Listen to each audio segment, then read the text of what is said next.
14. Why is that?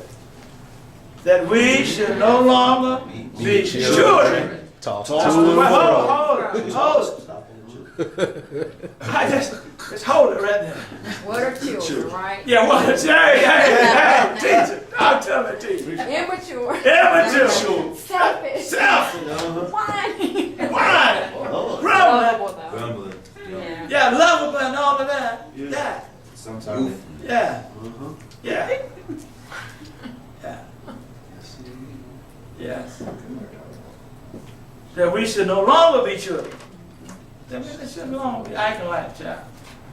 What does Paul talks about a childlike behavior? Let me see where y'all with that. 1 Corinthians 14:20. Read. Brethren, do not be children in understanding, however, in knowledge be babes in understanding, be mature. And Tiffany ain't nothing. She got the, the verses, everything on demand. Give them that again. 14 and 20. 1 Corinthians 14 and 20.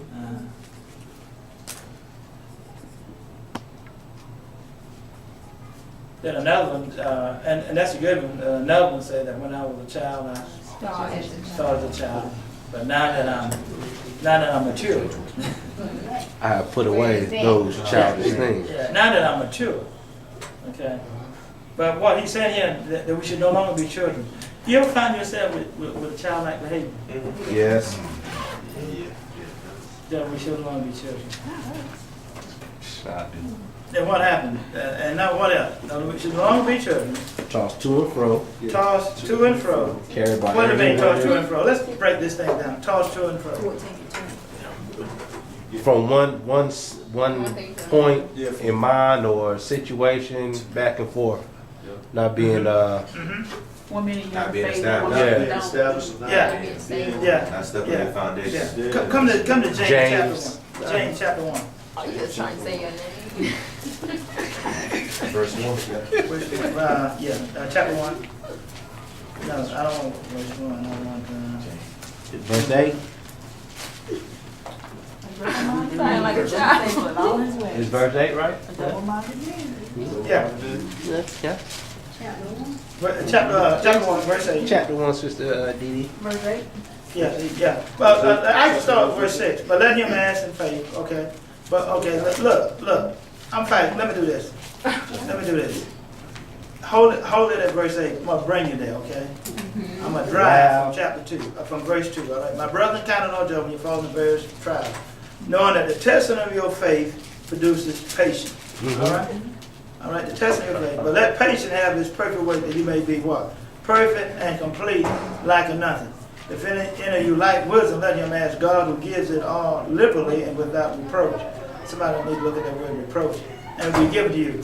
But let him ask in faith with what? With no doubt. All right? So if you want to tie that in, Paul talked about us growing in what? In faith, right? So then when there's faith, there's no doubting what God has promised in his word. So that's a good tie in there. For he who has doubt is like a wave of the sea driven and tossed by the wind. You ever find yourself doubting? Mm-hmm. Just imagine yourself then you just like on you're in the ocean. Right? He said you like what? What did he say you like? You like a wave of the sea, driven and tossed by the wind. For let not the man suppose that he receive anything from the Lord. He is what? A double-minded man, unstable in all his ways. Unstable. All right? In all his ways. So God wants us to be what? Stable. But he also does not want us to doubt. He does not want us to doubt. Okay. I'm going back to chapter 4. I have a question. Ephesians. He also doesn't want us to get weary in well-doing, but we do. So, Yeah, we do. I mean, what does he have for that? I mean, it's natural. You keep getting beat up and going through stuff, and even though it's supposed to make you stronger and build you up, you don't always feel built up when you come out of it. But you know, I'm glad you raised that because I've seen people beat up, put down and going through double hell. And they can say, and I've known folks in that kind of predicament, but they can say with all sincerity, the joy of the Lord is my strength. Yes. There are people who have arrived at their faith level who can be beat, dragged, knocked down, underscored, undercut, but yet still come through and come out with joy of the Lord as their strength. It's amazing. We see. So I sometimes I wonder what's the formula for that, and I think it literally gets to the point of how much do we literally trust God Trust God, yeah. to see us through the stuff that we endure. Can I tie that into my favorite verse? Brother, do it. Ty. Go to Vote on Isaiah. it. Go to Isaiah 26, 4th verse, and read that. Isaiah 26. Mm-hmm. I look at faces. You know, God give me a discerning spirit, and I see faces. And there are times when the circumstances can plague you by your face. You don't intend it for it to be. You know, sometimes you look at eyes. Read it. There's something about the glow of your eyes Right. that will communicate your inward disposition. Yep. All right. So if your face don't do it, sometimes your eyes will do it. Now, even sometimes the position of your mouth will do it. And you know, I was talking to one brother, and I know he was going through some stuff. I said, man, what's happening today? He said, look, my ticket is punched, and I'm on my way to glory. All right. Okay. Oh, all he was saying, what was all he saying? I'm still praising God anyhow. I'm still holding to the promise of God. He said, my ticket's been punched. Man, that look, I haven't given up on anything. Yep. My ticket's been punched. Man, that's what? That I've been saved. My ticket's been punched. I've been saved. I'm on my way to glory. All right? Anyhow, I'm going through something. I understand that. But nothing's going to deter me. That's like Paul said, nothing shall separate me from the love of God. And then he went through this laundry list of faith. And then we could take Paul's list and substitute the things that we encounter and say that these things will not separate us. Because you can say, I'm full of persuasion. Okay. Isaiah 26. Yeah. See, read But it. she, You're telling her to read. Yeah, I want to read it. I'm tired to see what you think. 26 and 4. Trust ye in the Lord forever, for in the Lord Jehovah is everlasting strength. That's it. That's a good one. You see, you got to have some spiritual foundation to help you through this stuff. Yes. Because if you don't, I'm going to tell you, the best of us, can want to pull out.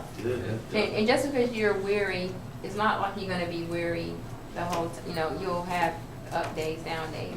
As long as you keep trusting, even when you're weary, you trust. Look. Right. Go ahead. Keep going. No, I'm just saying, even when you're Yeah. weary, you trust because God knows you're gonna Yeah.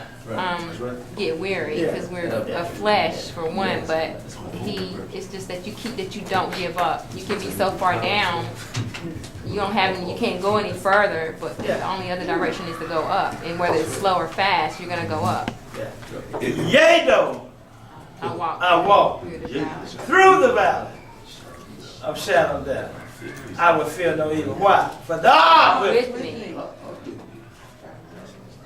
You know, And see, you have to understand what it means to walk through the valley of shadow of death. Yes. Okay, and that's not a physical death. Okay, that is the trials and that is the stuff that you're going through. He said, yea, though I walk through the valley, I'll fear no evil. But we do fear. He's right behind you. Go ahead, now. now I'm just, you know, when I hear the conversation, you know, sometimes we look for examples, you know, the Bible, how we should live when we got some mess or when we're going through trials and tribulations. And it's like, I keep going back to first chapter of Job. And you just think about it, you know, he had 3 knots back to back. Children dead, wife gone, livestock gone. But what did he do? He praised God regardless, you know? And it's like, you know, for that to go on in his life, it humbles me a lot, because I look at it like, man, if you can lose that much in that short period of time, and yet you tore your clothes, but the first thing you did was you praised God, then that's my example of like, of knowing that, man, it's got to be all right, because if he sustained Job, my God, what can he do for me? What can he do for us? So I, you know, it just hit me, because and if you ever get weary, just read first chapter of Job, and it's right there, verse 20 through 22. So somebody gave me years ago, when stuff was real dark, and they say, you know, here's what I want you to do. I want you to read Psalm 27. And Psalm 27 had always been my anthem, because if you get to verse 5, it says, for in the time of trouble, he shall hide me in his pavilion. Not only that now, in his pavilion, look what he got, what he has. In the secret place of his tabernacle, he shall what? Hide me. Now he didn't stop there. He shall set me what? High upon a rock. All right? Steady. Now my head shall what? Lifted up above my enemies all around me. Therefore, because the Lord hath done these things, I will what? Offer sacrifice of joy in his tabernacle. I will sing, yes, I will sing praises to his name.